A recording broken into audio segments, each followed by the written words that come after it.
मानहियो जान से छोड़बो नहीं आसान से मरलो पछीन के ले अइबो भगवान से।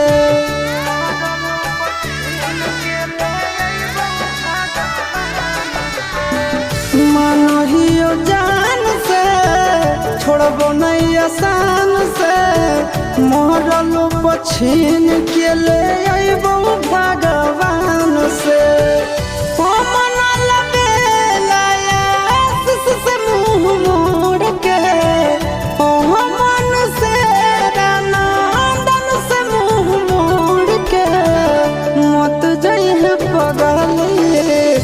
पगला के छोड़ के मत जाइए